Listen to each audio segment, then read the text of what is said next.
الحمد للہ رب العالمین والصلاة والسلام علی محمد الامین فاعوذ باللہ من الشیطان الرجیم بسم اللہ الرحمن الرحیم۔ خواتین و حضرات، ہم میزان حصہ اول میں پہلے باب ایمانیات کا مطالعہ کر رہے ہیں۔ اس میں قیامت اور اس کے احوال زیر بحث تھے۔ ہم نے یہ دیکھا کہ قرآن و حدیث میں کیا علامات بیان ہوئی ہیں جس سے قرب قیامت کا اندازہ کیا جا سکتا ہے۔ یہ تو میں بارہا عرض کر چکا کہ اس کا کوئی متعین وقت اللہ تعالیٰ نے کسی پیغمبر اور کسی فرشتے کو بھی نہیں بتایا۔ اس کے بعد اس کے احوال کیا ہوں گے، پھر جب ہم دنیا سے رخصت ہوتے ہیں تو کن مقامات سے گزرتے ہیں، برزخ ہے، محشر ہے، دوزخ ہے، ان کی تفصیلات ہم پڑھ چکے ہیں۔ اب آخر میں جنت، میں نے لکھا ہے یہ صالحین کی اقامت گاہ ہے۔ قرآن مجید نے تزکیے کا جو تصور پیش کیا ہے کہ ہر شخص سے اللہ تعالیٰ کا یہ مطالبہ ہے کہ وہ اپنے آپ کو اس دنیا میں پاکیزہ بنائے اور پاکیزہ رکھے۔ پاکیزگی کے دونوں پہلو دین میں ملحوظ رکھے گئے ہیں، یعنی اسے آلائشوں سے پاک کر کے پاکیزگی کے صحیح تصور پر گامزن کرنا، اور پھر پاکیزگی میں اضافے کے اہتمام کی تدبیریں کرنا۔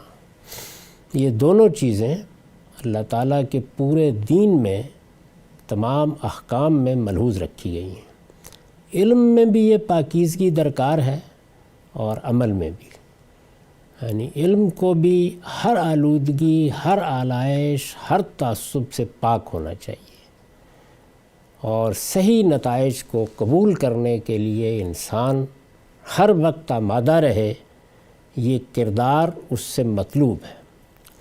اس کا نتیجہ کیا نکلتا ہے؟ یعنی جب ہم کہتے ہیں کہ فلاں آدمی نے اپنے آپ کو پاکیزہ کر لیا یا پاکیزہ رکھا ہے، اس کا نتیجہ صلاح و فلاح ہے۔ یعنی صلاح جس کا ظہور اس دنیا میں ہوتا ہے، خوبی، اچھائی، برائیوں کے مقابلے میں بھلائی، اور اس کا جو نتیجہ قیامت پہ نکلنے والا ہے وہ فلاح ہے۔ چنانچہ قرآن مجید یہ دونوں لفظ استعمال کرتا ہے۔ دنیا میں عمومی تعبیر اچھے عمل کے لیے کیا ہے؟ عمل صالح، اور وہ لوگ جو اچھے اعمال کریں ان کے لیے کیا ہے؟ صالحین۔ تو گویا یوں سمجھ لیجئے کہ تزکیہ جس کو دین میں مطلوب و مقصود قرار دیا گیا ہے، انسان جیسے جیسے اپنا تزکیہ کرتا ہے وہ صلاح کو اختیار کرتا ہے، اور جیسے جیسے صلاح کو اختیار کرتا ہے وہ زمرہ صالحین میں شامل ہوتا چلا جاتا ہے۔ نتیجہ میں نے آپ سے عرض کر دیا کہ وہ فلاح ہے۔ چنانچہ قد افلح من تزکیٰ، قد افلح المؤمنون، جگہ جگہ یہ تعبیریں اختیار کی گئی ہیں۔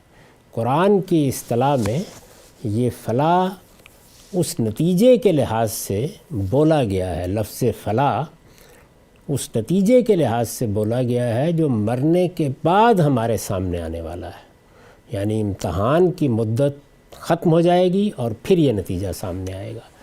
تو اس لیے عمل صالح یا صالحین، یہ قرآن مجید نے جس نصب العین کو دین کا نصب العین قرار دیا ہے اس کے نتائج کے نام ہے، اور یہی قرآن مجید نے اختیار کیے ہیں۔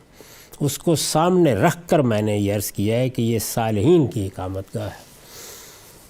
اگر آپ اس آیت کو دیکھیں جس میں یہ بتایا گیا ہے کہ اللہ کا انعام کن لوگوں پر ہوا، ہم سورہ فاتحہ میں دعا کرتے ہیں، یہ معلوم ہے کہ اس میں یہ عرض کیا جاتا ہے کہ پروردگار ہمیں سیدھی راہ کی ہدایت بخش، اہدنا الصراط المستقیم، اور پھر مثال کے طور پر پروردگار کی بارگاہ میں یہ عرضداشت پیش کی جاتی ہے کہ صراط الذین انعمت علیہم غیر المغضوب علیہم ولا الضالین، تو انعمت علیہم یعنی ان لوگوں کی راہ جن پر تو نے انعام فرمایا۔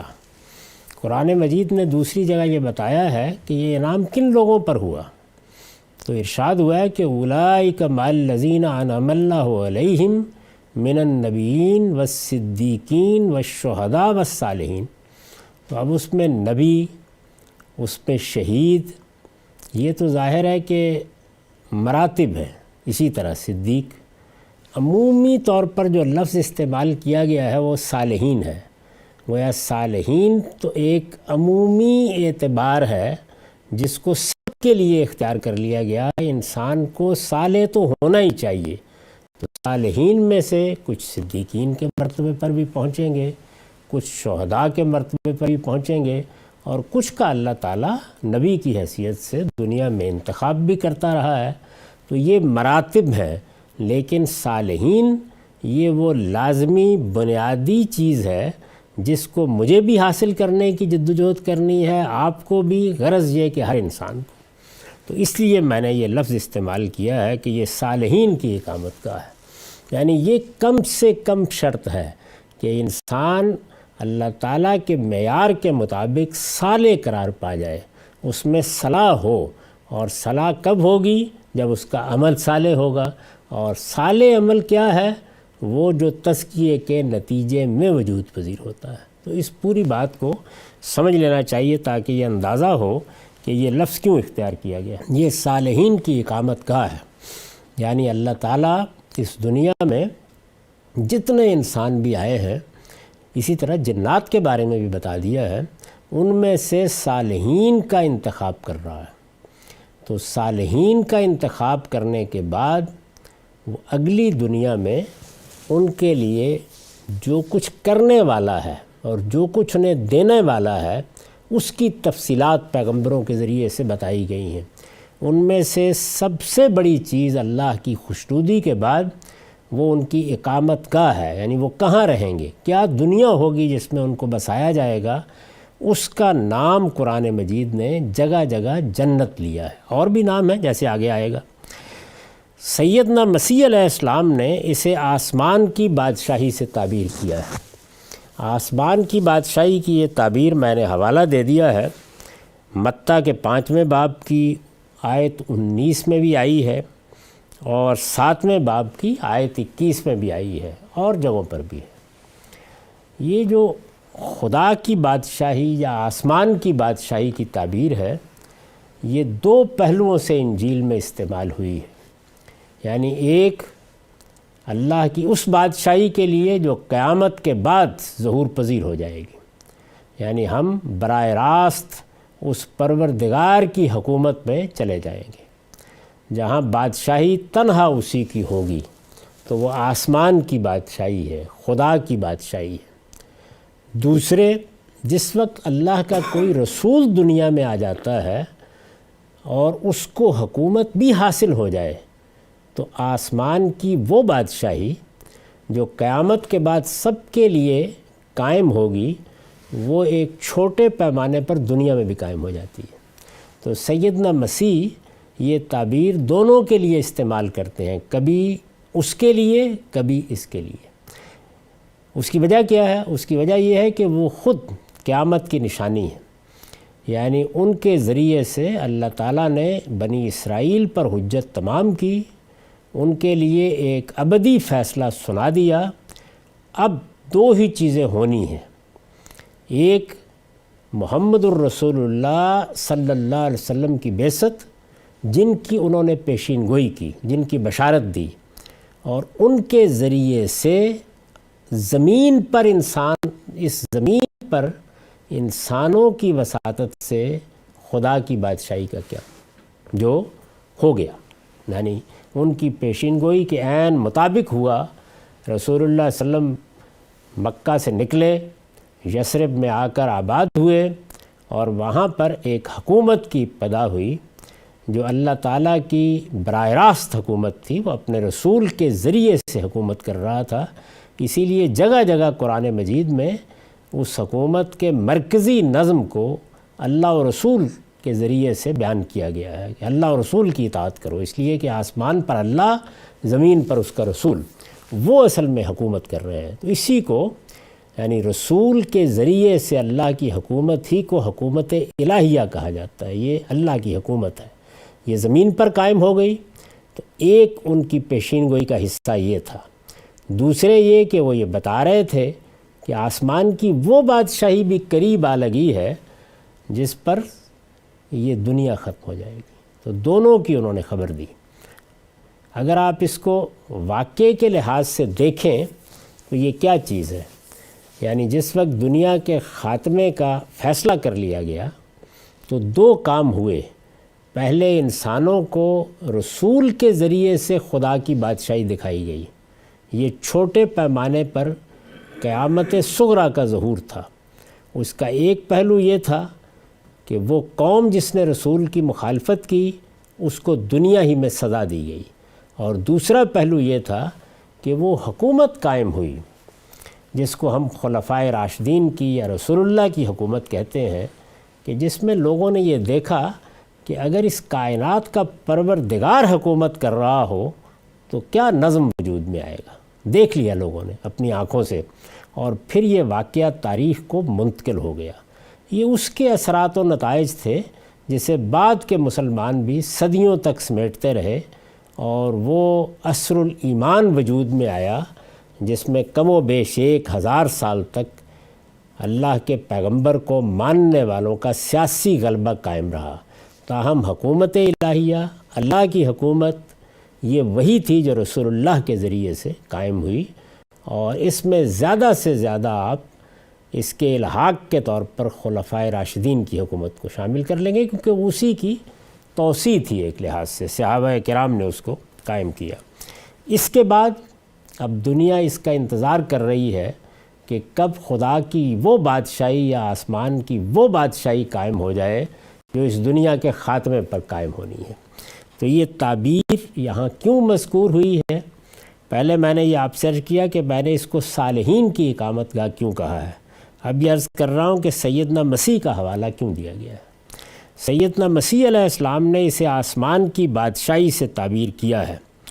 قرآن میں اس کے لیے روضہ، فردوس، روضہ چمن، فردوس باغ، جنت النعیم نعمت کا باغ، جنت الخلد بقائے دوام کا باغ، جنات و عدن ہمیشہ رہنے کے باغ، اور اس طرح کے بعض دوسرے نام بھی آئے ہیں۔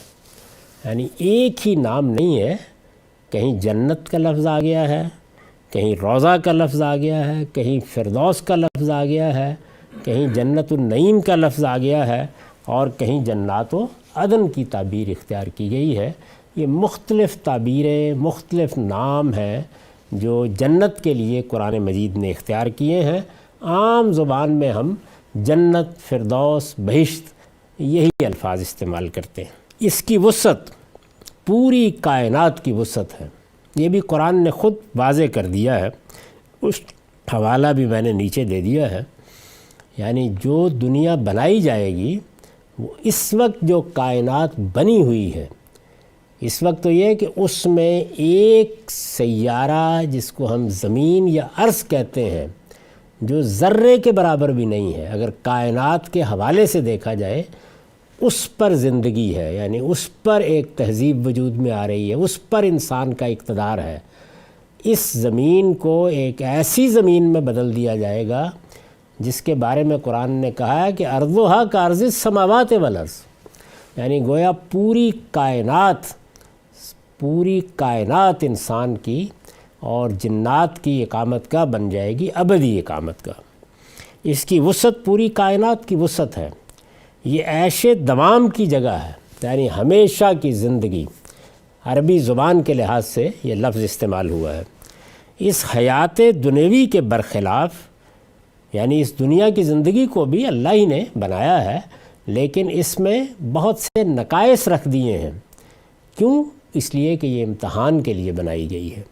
اس حیات دنیوی کے برخلاف اس میں زندگی کے، اس میں یعنی جنت کی زندگی میں، عیش دوام کی زندگی میں اس حیات دنیوی کے برخلاف اس میں زندگی کے ساتھ موت، لذت کے ساتھ الم، خوشی کے ساتھ غم، اطمینان کے ساتھ اضطراب، راحت کے ساتھ تکلیف اور نعمت کے ساتھ نقمت کا کوئی تصور نہیں۔ یعنی دنیا کی زندگی میں تو یہ زوجین ہے، اگر کہیں پہ خوشی ہے تو ساتھ ہی غم بھی ہوگا، اطمینان کے چند دن آ جائیں گے تو اضطراب بھی دروازے پر دستک دے رہا ہوگا۔ تو یہاں یہ چیزیں اسی طرح آتی ہیں جوڑوں کی صورت میں، لیکن وہاں اس کا کوئی تصور نہیں ہے۔ اس کا آرام دائمی ہے، اس کی لذت بے انتہا ہے۔ ہمارے اس دنیوی نظم میں اللہ تعالیٰ نے ہر چیز کو بعض تحدیدات کے ساتھ کیا ہے، یعنی آپ ایک حد سے آگے نہیں بڑھ سکتے، لیکن وہاں یہ انتہائیں ختم کر دی گئی ہیں۔ اس کا آرام دائمی ہے، اس کی لذت بے انتہا ہے، اس کے شب و روز جاوداں ہیں، اس کی سلامتی ابدی ہے، اس کی مسرت غیر فانی ہے، اس کا جمال لازوال اور کمال بے نہایت ہے۔ یہ گویا جنت کی ہمارے پاس وہ الفاظ کہاں ہو سکتے ہیں جن سے ہم تعبیر کر سکیں، لیکن کسی حد تک یہ جنت کی تصویر ہے کہ وہ ایسی جگہ ہے۔ سورہ ہود میں یہ 108 آیت ہے، وَأَمَّا الَّذِينَ سُعِدُوا فَفِي الْجَنَّةِ خَالِدِينَ فِيهَا مَا دَامَتِ السَّمَاوَاتُ وَالْأَرْضُ إِلَّا مَا شَاءَ رَبُّكَ عَطَاءً غَيْرَ مَجْزُوزٍ۔ رہے وہ جو ایک بخت ہیں تو وہ جنت میں ہوں گے۔ یہ وہی آیت ہے جس کے ساتھ کی آیت کا حوالہ دوزخ کے بارے میں گزر چکا ہے۔ وہاں آخر میں اللہ تعالیٰ نے یہ امکان پیدا کر دیا ہے کہ میں اگر چاہوں گا تو دوزخ کا خاتمہ کر دوں گا، لیکن یہاں اس کے بالکل برعکس ہے، یہ ایک ہی جگہ ہے آیات۔ رہے وہ جو نیک بخت ہیں تو وہ جنت میں ہوں گے، وہ اسی میں رہیں گے جب تک اس عالم کے زمین و آسمان قائم ہے۔ یعنی وہاں پر بھی قرآن نے بتایا ہے کہ زمین و آسمان ہی کے طریقے کا ایک نظم ہوگا، لیکن وہ زمین کتنی بڑی ہوگی اور وہ دنیا کتنی بڑی ہوگی، وہ اس پوری کائنات کے برابر ہوگی۔ جب تک اس عالم کے زمین و آسمان قائم ہے، الا یہ کہ تیرا پروردگار کچھ اور چاہے، اس کی طرف سے ایسی عطا کے طور پر جو کبھی منقطع نہ ہوگی۔ جس طرح وہاں یہ کہا ہے دوزخ کے بارے میں، اسی جگہ پر آخر میں آ کے اوپر سے ایک ہی الفاظ ہے، آخر میں وہاں کہا ہے ان ربک فعال لما یرید، تیرا پروردگار جو چاہتا ہے کر گزرتا ہے۔ یہاں اس کے بالکل برخلاف یہ کہا ہے عطاء غیر مجزوز، یعنی یہ ایسی عطا ہے کہ جو کبھی ختم نہیں ہوگی، کبھی منقطع نہیں ہوگی۔ اور یہ بتا دیا ہے کہ یہ اللہ کا وعدہ ہے، اور یہ ابدی زندگی انسان کو بھی اور جنات کو بھی اگر وہ صالحین میں ہوں گے تو ملنے والی ہے۔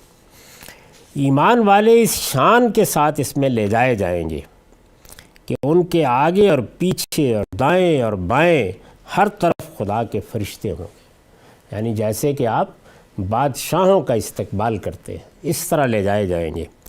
وہ اپنے جلوں میں، یعنی فرشتے اپنے جلوں میں انہیں جنت میں پہنچائیں گے، جہاں اس کے پاسبان سلام و تحیت کے ساتھ ان کا خیر مقدم کریں گے۔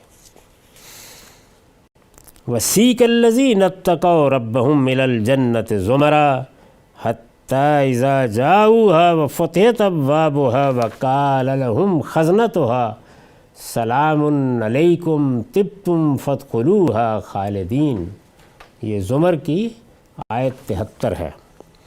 اس کے برخلاف جو لوگ اپنے پروردگار سے ڈرتے رہے وہ گروہ در گروہ جنت کی طرف لے جائے جائیں گے، یہاں تک کہ جب اس کے پاس پہنچیں گے اور اس کے دروازے ان کے لیے کھول دیے جائیں گے اور اس کے پاسبان ان سے کہیں گے کہ تم پر سلامتی ہو، خوش رہو اور اس میں ہمیشہ کے لیے داخل ہو جاؤ۔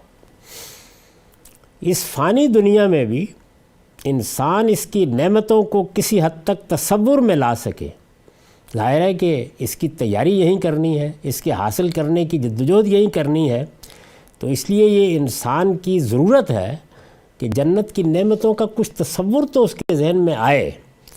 اس فانی دنیا میں بھی انسان اس کی نعمتوں کو کسی حد تک تصور میں لا سکے، قرآن نے اس کے لیے بادشاہی کے اسباب و لوازم مستعار لیے ہیں، یعنی یہ تصور کس طرح انسان کے سامنے لایا جائے، تو اس کا طریقہ قرآن مجید نے اس تنبیہ کے ساتھ جو سورہ آل عمران کی شروع میں کر دی ہے کہ یہ سب متشابہات کا طریقہ ہوگا، بادشاہی کے لوازم مستعار لے لیے، یعنی دنیا میں بادشاہوں کو جو نعمتیں حاصل ہوتی ہیں ان کو مثال کے طور پر لے لیا ہے کہ اس پہ قیاس کر لو، یعنی وہ ہے کیا چیز یہ آگے معلوم ہو جائے گا، اس کا تصور نہیں لایا جا سکتا، اس کے لیے الفاظ نہیں ہیں، اس کے لیے تعبیریں نہیں ہیں، لیکن انسان کو کسی حد تک اس سے روشناس کرایا جا سکے اس کے لیے طریقہ اختیار کیا ہے۔ اس فانی دنیا میں بھی انسان اس کی نعمتوں کو کسی حد تک تصور میں لا سکے، قرآن نے اس کے لیے بادشاہی کے اسباب و لوازم مستعار لیے ہیں، چنانچہ ہرے بھرے باغوں، بہتی نہروں، سرسبز و شاداب چمن زاروں، اونچے محلوں، زر و جواہر کے برتنوں، زرنی کمر غلاموں، سونے کے تختوں، اطلس و کمخاب کے لباسوں، بلوری پیالوں، عیش و طرب کی مجلسوں اور مہجبی کنواریوں کا ذکر اسی مقصد سے کیا گیا۔ یعنی یہ ساری نعمتیں اس لیے گنوائی گئی ہیں یا یہ تعبیریں اس لیے اختیار کی گئی ہیں کہ انسان کسی حد تک اس دنیا کا تصور کر سکے وہاں اس کو کیا ملنے والا ہے۔ تو ایک مرتبہ پھر سن لیجئے، یہ جنت ہے جس کی طلب، جس کے بارے میں قرآن نے کہا ہے کہ وَفِي ذَلِكَ فَلْيَتَنَافَسِ الْمُتَنَافِسُونَ، جو لوگ ایک دوسرے سے آگے بڑھنے کی سرگرمی دکھاتے ہیں انہیں اس کے لیے بھی تو سرگرمی دکھانی چاہیے، یعنی دنیا کی یہ نعمتیں جو چند بادشاہوں کو مشکل میسر آتی ہیں اس سے بہت نیچے کے لیے معلوم نہیں کیا کر گزرتے ہیں، تو اس لیے یہ فرمایا چنانچہ ہرے بھرے باغوں، بہتی نہروں، سرسبز و شاداب چمن زاروں، اونچے محلوں، زر و جواہر کے برتنوں، زریں کمر غلاموں، سونے کے تختوں، اطلس و کمخاب کے لباسوں، بلوری پیالوں، عیش و طرب کی مجلسوں اور مہجبی کنواریوں کا ذکر اسی مقصد سے کیا گیا ہے۔ یہ سورہ نبا ہے، 31 سے 36 آیات۔ ان للمتقین مفازا حدائق و عنابا وکواعب اترابا وکاسا دہاقا لا یسمعون فیہا لغوا ولا کذابا جزاء من ربک عطاء حسابا۔ خدا سے ڈرنے والوں کے لیے البتہ اس دن بڑی فیروز مندی ہے، رہنے کے لیے باغ اور کھانے کے لیے انگور اور دل بہلانے کے لیے اٹھتی جوانیوں والی ہم سنیں اور ان کی صحبت میں پینے کے لیے چھلکتے جام۔ وہاں وہ کوئی بیہودہ بات اور کوئی بہتان نہ سنیں گے، یہ تیرے پروردگار کی طرف سے بدلہ ہوگا، اس کی عنایت بالکل ان کے عمل کے حساب سے، یعنی ہے عنایت، ہے رحمت، ہے کرم، ہے نوازش، لیکن یہ اس کریم کا احسان ہے کہ وہ کہتا ہے نہیں یہ تمہارے عمل کا بدلہ ہے۔ تو یہ فرمایا کہ یہ وہاں ہوگا۔ اس کے بعد سورہ دہر کی 11 سے 12 آیات ہیں۔ فَوَقَاهُمُ اللَّهُ شَرَّ ذَلِكَ الْيَوْمِ وَلَقَّاهُمْ نَضْرَةً وَسُرُورًا وَجَزَاهُمْ بِمَا صَبَرُوا جَنَّةً وَحَرِيرًا مُتَّكِئِينَ فِيهَا عَلَى الْأَرَائِكِ لَا يَرَوْنَ فِيهَا شَمْسًا وَلَا زَمْهَرِيرًا وَدَانِيَةً عَلَيْهِمْ ظِلَالُهَا وَذُلِّلَتْ قُطُوفُهَا تَذْلِيلًا وَيُطَافُ عَلَيْهِمْ بِآنِيَةٍ مِّن فِضَّةٍ وَأَكْوَابٍ كَانَتْ قَوَارِيرَ مِن فِضَّةٍ قَدَّرُوهَا تَقْدِيرًا وَيُسْقَوْنَ فِيهَا كَأْسًا كَانَ مِزَاجُهَا زَنجَبِيلًا عَيْنًا فِيهَا تُسَمَّىٰ سَلْسَبِيلًا وَيَطُوفُ عَلَيْهِمْ وِلْدَانٌ مُّخَلَّدُونَ اِذَا رَأَيْتَهُمْ حَسِبْتَهُمْ لُؤْلُؤًا مَّنثُورًا وَإِذَا رَأَيْتَ ثَمَّ رَأَيْتَ نَعِيمًا وَمُلْكًا كَبِيرًا عَالِيُهُمْ ثِيَابُ سُندُسٍ خُضْرٍ وَإِسْتَبْرَقٍ وَحُلُّوا أَسَاوِرَ مِن فِضَّةٍ وَسَقَاهُمْ رَبُّهُمْ شَرَابًا طَهُورًا إِنَّ هَٰذَا كَانَ لَكُمْ جَزَاءً وَكَانَ سَعْيُكُمْ مَشْكُورًا۔ سو اللہ نے انہیں اس دن کی مصیبت سے بچا لیا اور کیا کیا، اور انہیں تازگی اور سرور سے لا ملایا، اور ان کے صبر کے بدلے میں، یہاں بھی دیکھیے کیا عنایت ہے، کیا کرم ہے، کیا نوازش ہے کہ انہوں نے دنیا میں صبر اختیار کیا۔ یہ بڑی جامع تعبیر ہے۔ ہر قدم پر انسان جب اپنے آپ کو صحیح موقف پر ثابت قدم بھی رکھتا ہے، اور جو مشکلات آتی ہیں، جو ترغیبات سامنے آتی ہیں، ان سب کو صحیح طریقے سے دیکھتا بھی ہے، اور بہرحال تقوی اور ڈسپلن ہی کو اپنائے رکھتا ہے، تو اس کو ایک لفظ سے اگر تعبیر کرنا ہو تو ہم کہہ سکتے ہیں کہ اس نے صبر کی زندگی بسر کی ہے۔ سو اللہ نے انہیں اس دن کی مصیبت سے بچا لیا اور انہیں تازگی اور سرور سے لا ملایا، اور ان کے صبر کے بدلے میں انہیں رہنے کے لیے باغ اور پہننے کے لیے ریشمی پوشاک عطا فرمائی۔ یہ سب وہی تعبیریں ہیں کہ جو عام طور پر بادشاہوں کی زندگی سے مستعار لی گئی ہیں۔ میں عرض کر چکا ہوں کہ ان سب کو بیان ہی ایسے نہیں سمجھنا چاہیے، یعنی یہ گویا تمثیل ہے، تشبیہ ہے، اس دنیا کی زندگی کی چیزوں کو لے کر بتایا گیا ہے۔ اور یہ بات میں اپنی طرف سے نہیں کہہ رہا، سورہ آل عمران میں اللہ تعالیٰ نے تنبیہ کی ہے کہ اس عالم کی کوئی چیز بھی چونکہ اپنے لیے الفاظ نہیں رکھتی، یعنی اللہ کے ہاں تو وہ الفاظ موجود ہیں لیکن وہ ہمارے لیے قابل فہم نہیں ہے، تو اللہ تعالیٰ نے تشبیہ کا طریقہ اختیار کیا ہے جنت کو بیان کرنے کے لیے۔ جن آیتوں میں یہ بیان کی گئی ہیں انہیں آیات متشابہات کہا جاتا ہے، اس کی وجہ یہی ہے۔ اور ان کے صبر کے بدلے میں انہیں رہنے کے لیے باغ اور پہننے کے لیے ریشمی پوشاک عطا فرمائی۔ وہ اس میں تختوں پر تکیے لگائے بیٹھے ہوں گے، نہ اس میں دھوپ کی حدت دیکھیں گے نہ سرما کی شدت۔ اس کے درختوں کے سائے ان پر جھکے ہوئے اور ان کے خوشے بالکل ان کی دسترس میں ہوں گے۔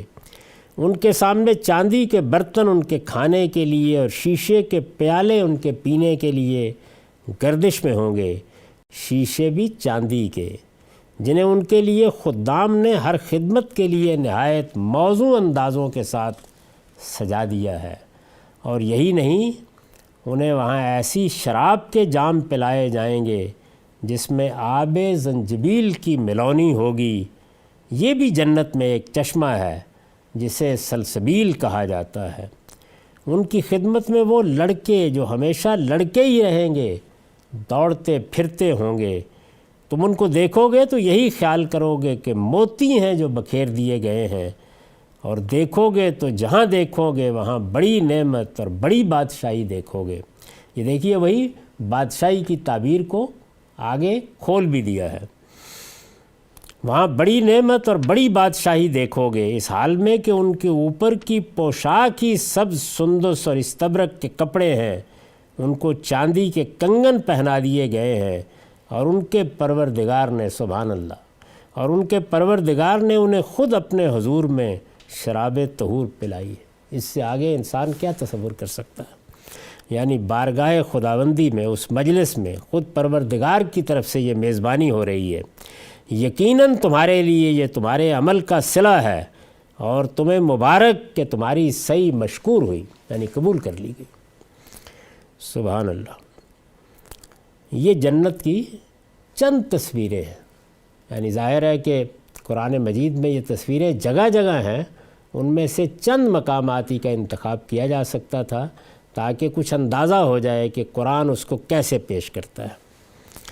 اسی طرح فرمایا ہے کہ جنت کے لوگ جو چاہیں گے ملے گا، یعنی یہ تو گویا ایک تصویر ہے، اس کے ساتھ یہ وضاحت کر دی گئی ہے کہ لکم فیہا ما تشتہی انفسکم، جو چاہو گے ملے گا۔ اسی طرح فرمایا ہے کہ جنت کے لوگ جو چاہیں گے ملے گا۔ اس سب کے حوالے میں نے نیچے اس کتاب میں دے دیے ہیں۔ جو مانگیں گے پائیں گے، ان کے سینے حسد اور کینے اور بغض سے پاک کر دیے جائیں گے۔ یہ اندازہ کر لیجئے کہ دنیا کی زندگی میں یہ چیزیں جو انسان کے اندر پیدا ہو جاتی ہیں، وہ اس کے پروردگار کو کتنی زیادہ مبعوث ہیں، یعنی وہ اپنی جنت میں سینوں کو ان سے پاک کر دے گا۔ وہ زندگی جنت کی کیا زندگی ہوئی کہ جس میں یہ سب نعمتیں تو ہوں لیکن اندر کی جلنی میں انسان کڑ کڑ کے مر رہا ہو، تو ان سب چیزوں سے پاک کر دے گا۔ ان کے سینے حسد اور کینے اور بغض سے پاک کر دیے جائیں گے۔ وہ بھائیوں کی طرح تختوں پر آمنے سامنے بیٹھے ہوں گے، یعنی محبت، مودت، تعلق خاطر، اعتماد، کوئی گلہ نہیں، کوئی شکایت نہیں، ان کے سینوں کو ان چیزوں سے پاک کر دیا جائے گا۔ وہ بھائیوں کی طرح تختوں پر آمنے سامنے بیٹھے ہوں گے۔ ان میں سے ایک ایک لفظ قرآن مجید سے لیا گیا ہے اور اس کے حوالے دے دیے گئے ہیں۔ وہ بھائیوں کی طرح تختوں پر آمنے سامنے بیٹھے ہوں گے، نہ وہاں سے نکالے جائیں گے، نہ کبھی اکتا کر نکلنا چاہیں گے۔ یہ بھی ہوتا ہے نا کہ انسان خیال کرتا ہے کہ اچھا ایسی نعمتیں ہوں گی تو اکتا نہیں جائیں گے، اس لیے کہ دنیا میں تو یہ چیز ہے۔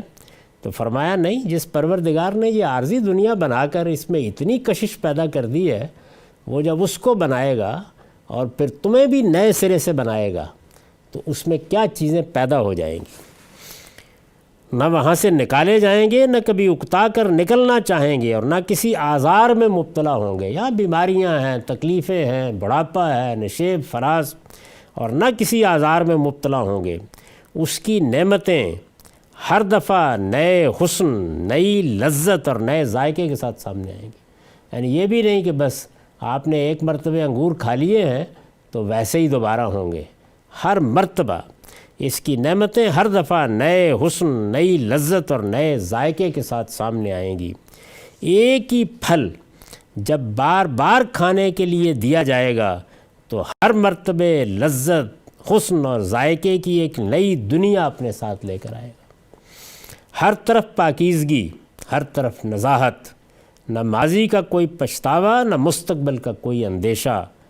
پھر سب سے بڑھ کر خدا کی رضوان، خدا کی رضامندی، خدا کی خوشنودی، پھر سب سے بڑھ کر خدا کی رضوان، اور اس کے جواب میں اس کے بندوں کی طرف سے حمد و ثنا کے زمزمے اور تسبیح و تہلیل کا سرود سرمدی، جس سے جنت کی فضائیں شب و روز معمور رہیں گی۔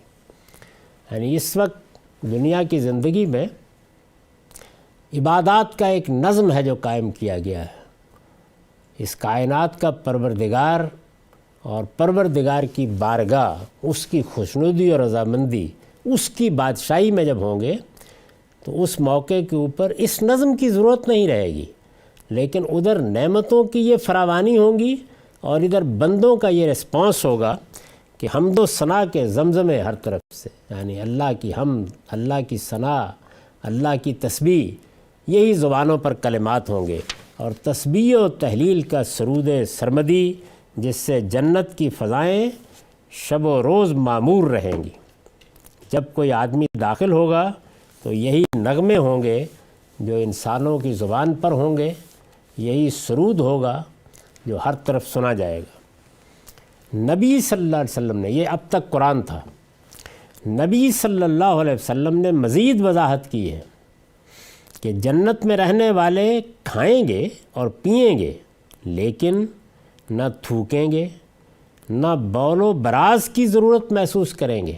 یہاں تو ظاہر ہے کہ رفع حاجت کرنا پڑتی ہے، لیکن نہ تھوکیں گے، نہ بول و براز کی ضرورت محسوس کریں گے، نہ ناک سے رطوبت نکلے گی، نہ بلغم اور کھنکار جیسی چیزیں ہوں گی۔ یعنی رسول اللہ صلی اللہ علیہ وسلم نے حدیثوں میں ان جزیات تک بتایا ہے کہ وہ کیسی پاکیزہ جگہ بن جائے گی، کیسی ہر آزار سے پاک جگہ ہوگی۔ وہاں کے پسینے سے مشک کی خوشبو آئے گی۔ وہ ایسی نعمتوں میں رہیں گے کہ کبھی کوئی تکلیف نہ دیکھیں گے، نہ ان کے کپڑے بوسیدہ ہوں گے، نہ جوانی زائل ہوگی۔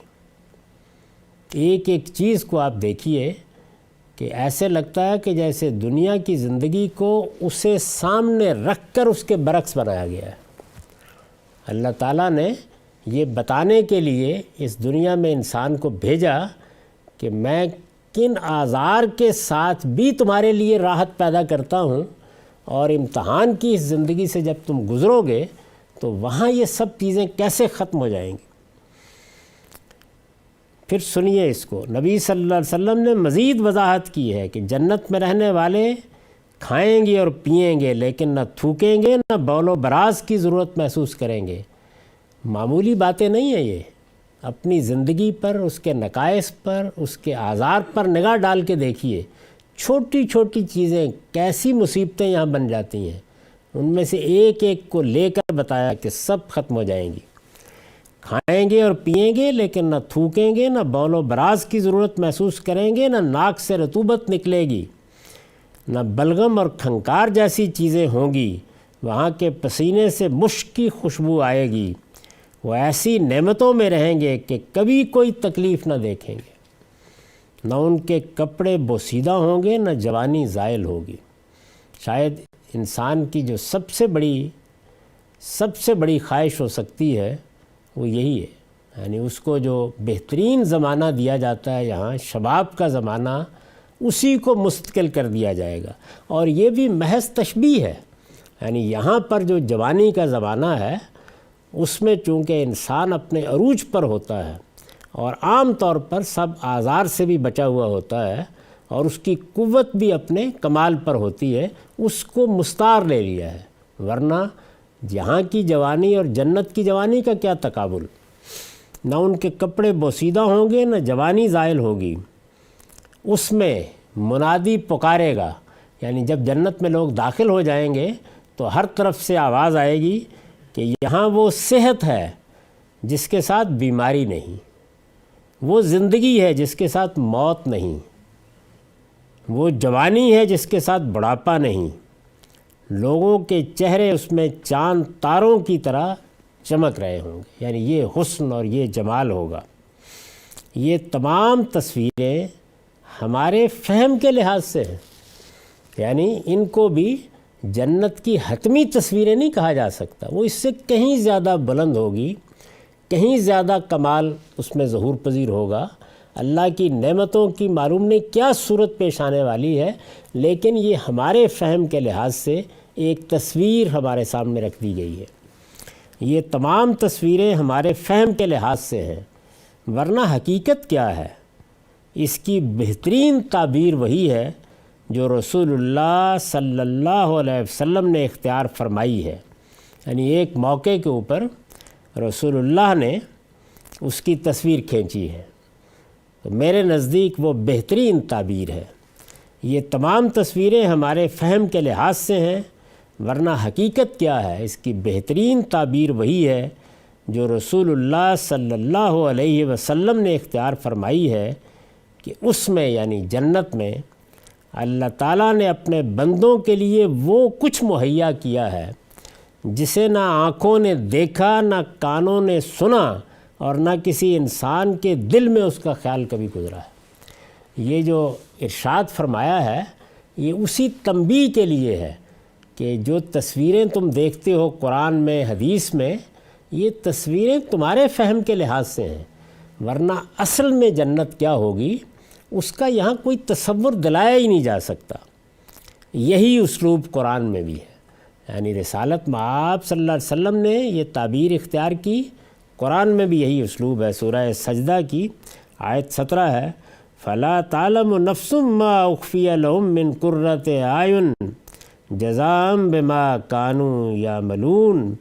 سو کسی کو پتہ نہیں کہ ان کے اعمال کے صلے میں ان کے لیے آنکھوں کی کیا ٹھنڈک چھپا رکھی گئی ہے، یعنی وہ کیا چیز ہے، اس میں کیا ملنے والا ہے، وہ نعمت وہ سراسر نعمت کس طرح ظہور پذیر ہوگی کوئی نہیں جانتا۔